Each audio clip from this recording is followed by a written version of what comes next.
My name is Celeste Whitmore, and I was 26 years old when my life changed because of one phone call. At the time, I lived in a small apartment in Columbus, Ohio. I had a good marketing job, a quiet life, and a boyfriend named Fletcher. Things were not perfect, but they were peaceful. I thought I knew where I belonged in the world. Then my mother called on a Tuesday afternoon. Her voice sounded calm, almost too calm. After a few moments of small talk, she told me something that made no sense. "Celeste, it would be better if you didn't come home for a while. Brennan needs some space." I sat there in silence. "Space from me?" I asked. "Yes," my mother replied. "Please respect her wishes." That was it. No explanation. No argument. No reason. My sister Brennan was 3 years older than me. We were never best friends, but we were never enemies either. We talked during holidays, exchanged messages sometimes, and stayed polite with each other. 3 weeks earlier she had even sent me a picture of a new couch she bought. I had told her it looked nice. Everything seemed normal. So why suddenly did she not want me around? What bothered me even more was my mother's behavior. She was the kind of person who apologized for everything. If dinner was late, she apologized. If she forgot a birthday card, she apologized. But during that phone call, she never said sorry once. The second strange thing was my father. He wasn't on the call. My father always handled serious family conversations. He believed people should face problems directly. Yet this time he stayed completely silent and let my mother speak for him. The whole situation felt wrong. I asked my mother if I had done something. There was a long pause. Then she said, "It's nothing specific. Brennan just needs space right now." Nothing specific. The answer explained nothing. After we hung up, I sat alone on my kitchen floor. I stared at the wall and replayed every word in my head. The conversation lasted only a few minutes, but it left me with questions I couldn't answer. That day something changed inside me. For the first time, I stopped accepting things at face value. I started paying attention. And once I started noticing things, I couldn't stop. Over the next few weeks, I kept thinking about that phone call. The more I thought about it, the more old memories started coming back. At first, they seemed small. The kind of things people usually ignore. Then I started noticing a pattern. When Brennan turned 16, she got a used Honda. It wasn't fancy, but it gave her freedom. She drove herself to school, to friends' houses, and to part-time jobs. I remember standing in the driveway watching her leave with the windows down and music playing. When I turned 16, things were different. I got a birthday card, a cake, and a savings bond. My father told me it would be useful someday. I thanked him and smiled because that was what I always did. After that, I learned bus schedules and walked home when I missed them. At the time, I convinced myself there was a reasonable explanation. The same thing happened with my bedroom. Brennan changed hers whenever she wanted. One year she wanted bright colors. Another year she wanted everything blue. My parents helped her both times. I asked for green walls once.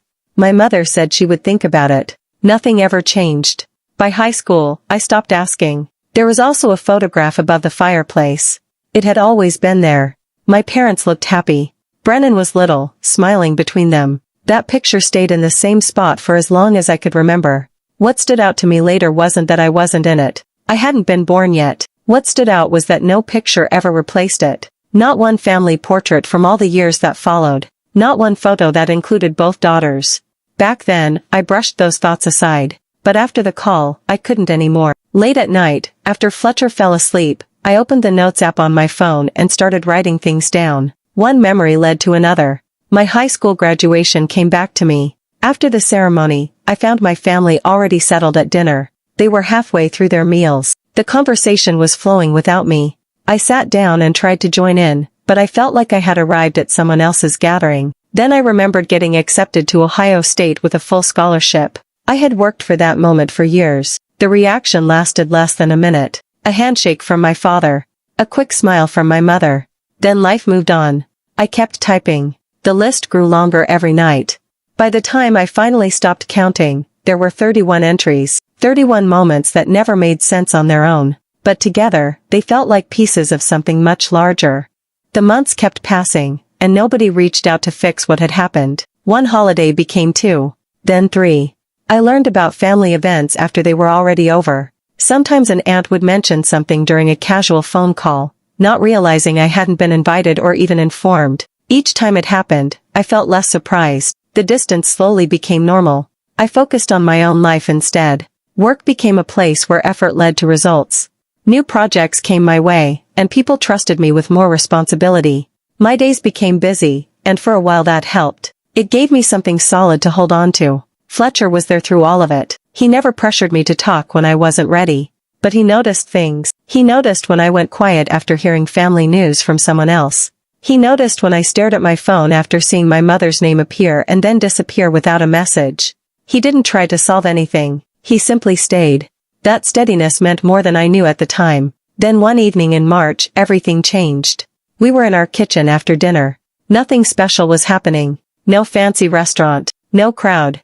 No photographer hiding nearby. Fletcher reached into his pocket and got down on one knee. For a second, I forgot how to breathe. He held out a ring that had belonged to his grandmother and asked me to marry him. The answer came out before he finished speaking. Yes.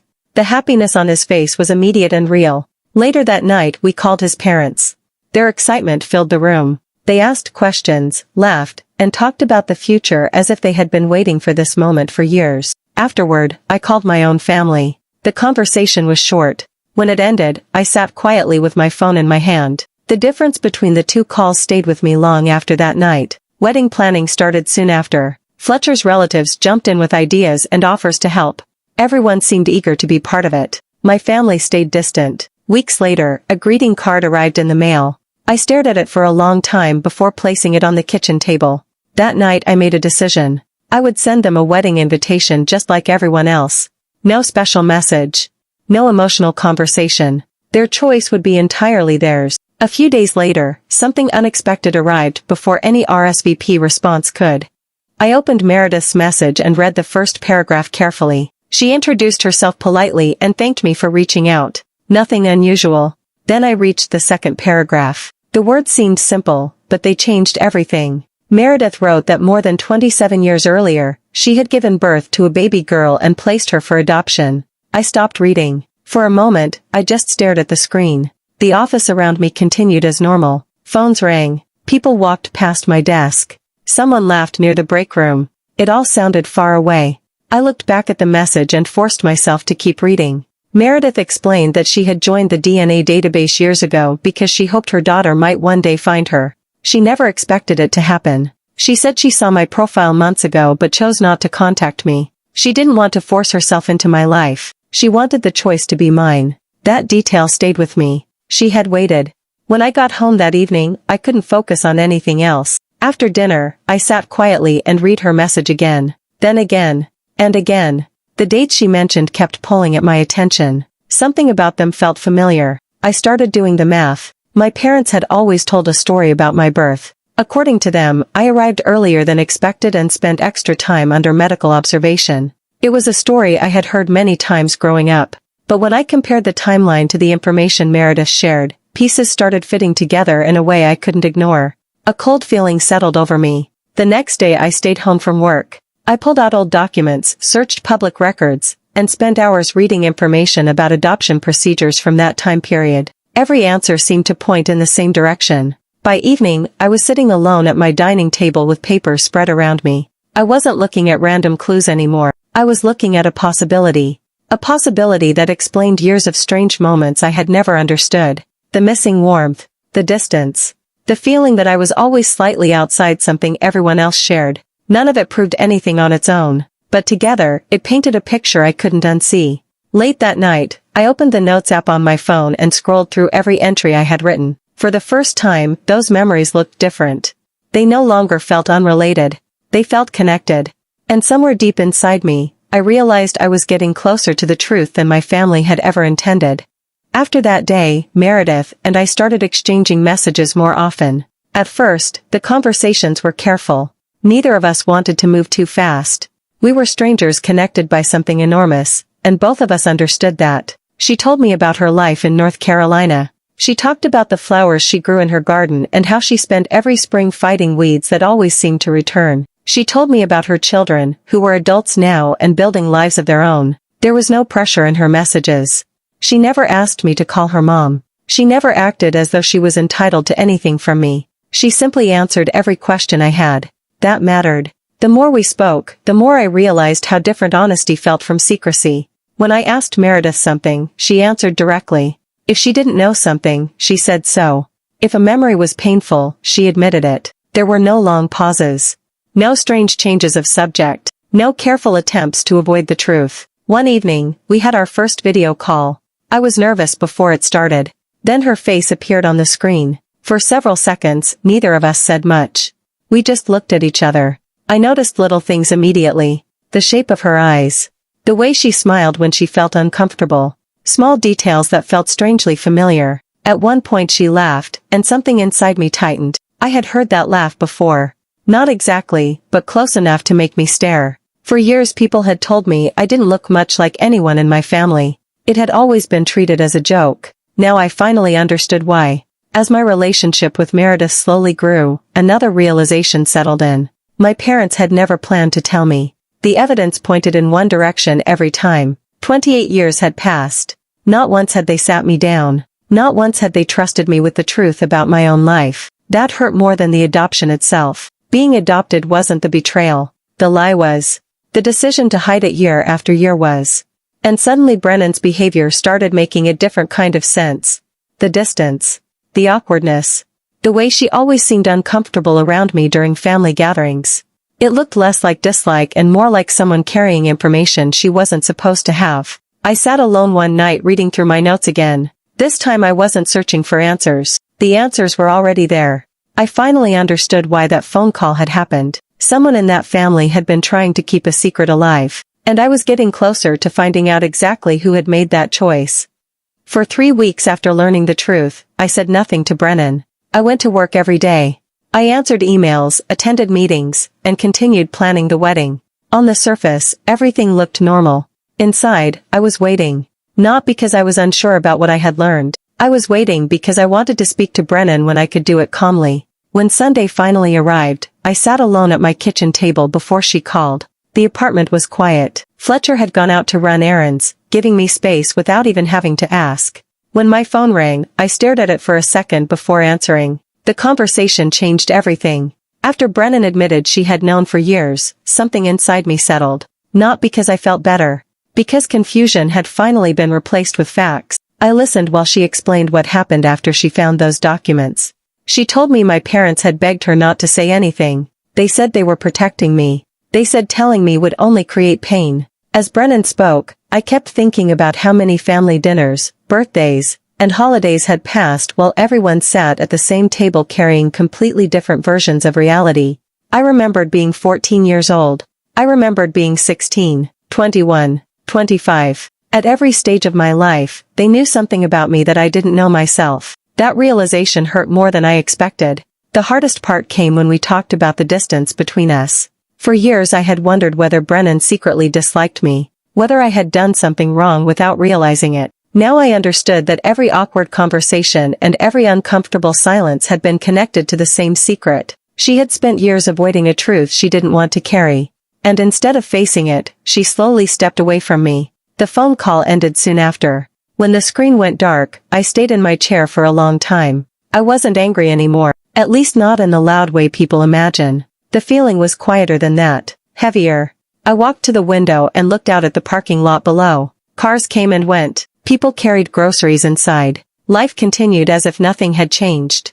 But everything had changed. For the first time, I could see the shape of what had happened. This wasn't one person's choice. It wasn't one mistake. It was a decision that had been protected by 3 people for years, and now every one of them knew that I knew. The silence was over. What happened next would be different.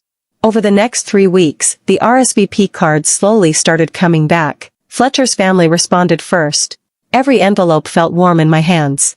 There were little notes written in the margins, messy handwriting full of excitement. They were already talking about dancing, food, and how they couldn't wait for the day. It felt like being pulled into something soft and welcoming. Then one Tuesday, I saw my family's envelope. I knew my mother's handwriting before I even opened it. Inside were 3 names. My mother. My father. Brennan. All 3 marked as attending. No message. No words. Just the clean, boxed answers on a card like it was a routine form being returned. I sat at the kitchen table holding it longer than I should have. The paper felt heavier than it looked. Fletcher came home later that evening. He saw the card on the table before I even spoke. He didn't ask many questions. He just sat across from me and waited. I told him what I was going to do. He stayed quiet for a moment, then asked if I was certain. I said yes. He nodded and said he was with me. After that, everything became very clear in my mind. I wasn't planning to turn the wedding into a scene. I wasn't going to let it become something loud or messy. I had no interest in giving anyone the chance to call it emotional or unstable later. I wanted something simple. One moment where the truth could be spoken out loud. I called Meredith and asked if she would come. I explained everything carefully. There was a long silence on the line. Then she said she had waited most of her life for this moment, and she would be there. After that, I called my Aunt Patricia. She had always been different with me, kinder in ways I never fully understood. When I asked her if she had known anything, she didn't answer right away. After a long pause, she admitted she had suspected for years. She mentioned small things she had noticed but never been able to prove. She said she had once tried to ask my father about it, but he shut the conversation down so sharply that she never brought it up again. Her voice broke when she apologized. She said she was coming to the wedding no matter what, and she would stand with me wherever I needed her. When I hung up, I sat still for a long time. Everything I needed was now in place. People who knew the truth were coming. People who had hidden it were coming too. 6 weeks were left before the wedding. I opened my notes app one last time and read every entry again, one by one, slowly. Then I closed it. I didn't need it anymore. It was already inside me. The morning of my wedding felt unusually still. October light came through the window in a soft way, like the day itself was holding its breath. There was no shaking in my hands, no panic in my chest. Everything inside me felt settled, as if I had already lived through the hardest part long before this morning arrived. Fletcher's mother helped me into my dress. Her eyes filled the moment she saw me, and she held my face gently like she was trying to remember it. She said I looked beautiful and told me her son was lucky in a way that felt honest, not rehearsed. I believed her. That kind of warmth was new to me, but it didn't feel foreign anymore. By late morning, I saw my family arrive. My mother walked beside my father, and Brennan followed a step behind them. From above, they looked like a unit that had always moved the same way, as if nothing had ever split them apart. My father guided my mother lightly by the back, and Brennan kept her shoulders tight, like she already knew she was walking into something she couldn't avoid. A little after them, Meredith arrived. She wore a simple green dress and moved slowly through the space like she didn't want to disturb anything. I had arranged her seat carefully on my side, without telling my parents. When she sat down, she kept her hands folded in her lap, calm but alert, like someone who had been waiting a very long time for a moment she didn't fully control.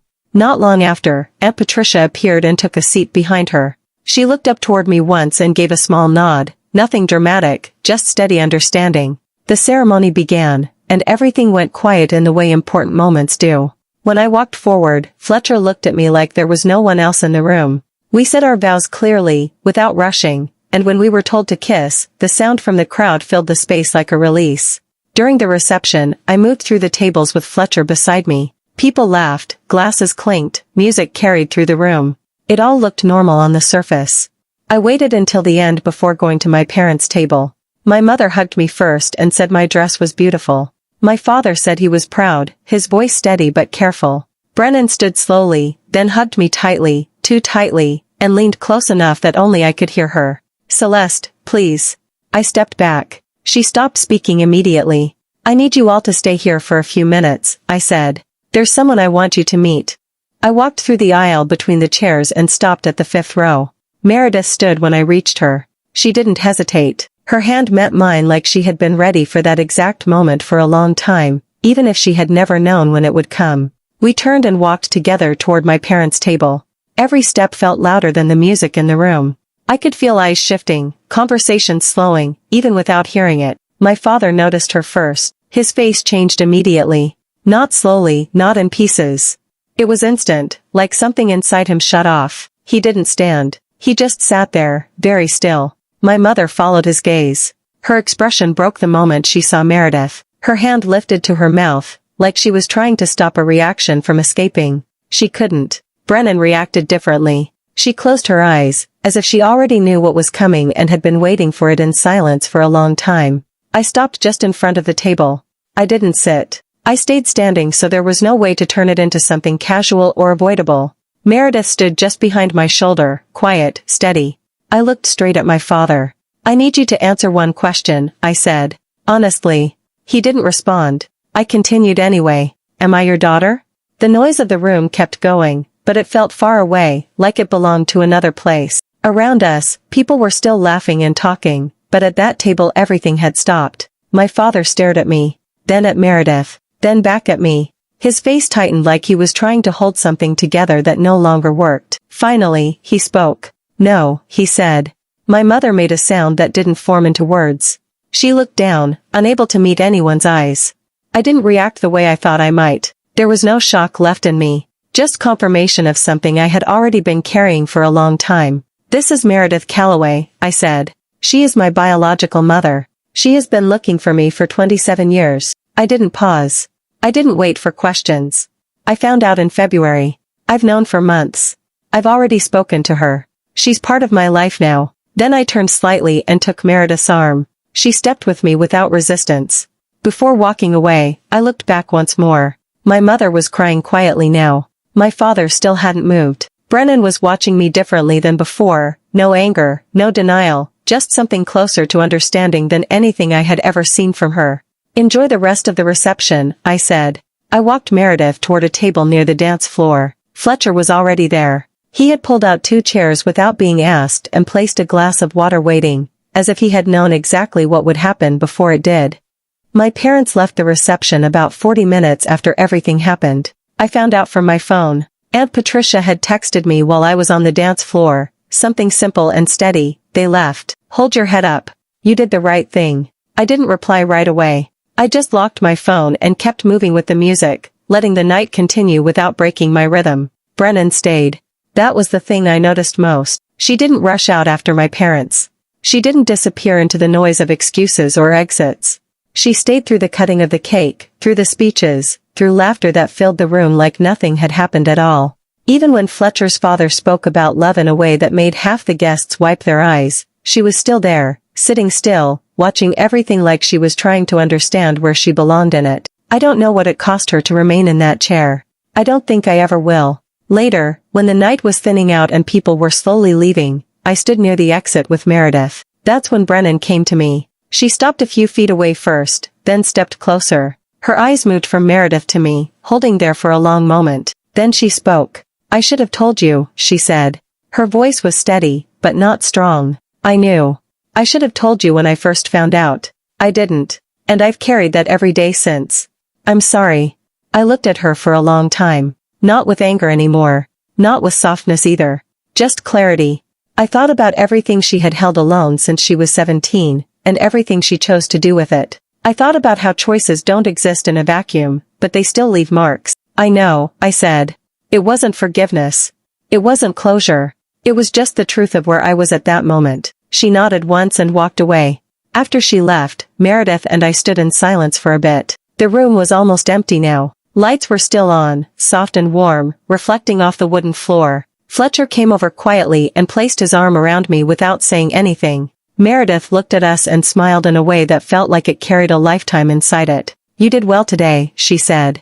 "I planned it carefully," I replied. That made her laugh. It was the first time I heard it in person, and it sounded familiar in a strange way, like something I had always known but never placed. After that night, things didn't change all at once. My parents reached out twice, once through a letter, once through a voicemail. I read and listened, but didn't respond immediately. I wasn't avoiding them. I was just not ready. My connection with Meredith grew slowly, without pressure. No labels forced into place too quickly. Just time, conversations, and learning each other in pieces. Her children became part of my life too. Not as replacements, just as people who already had space for me without needing to rearrange anything. Aunt Patricia stayed close, steady as ever, holding things together in a way only she seemed able to do. Brennan and I didn't rebuild anything fast. We simply didn't close the door completely. Sometimes she calls. Sometimes I answer. Sometimes I don't. And over time I understood something simple. Truth doesn't rush. It waits.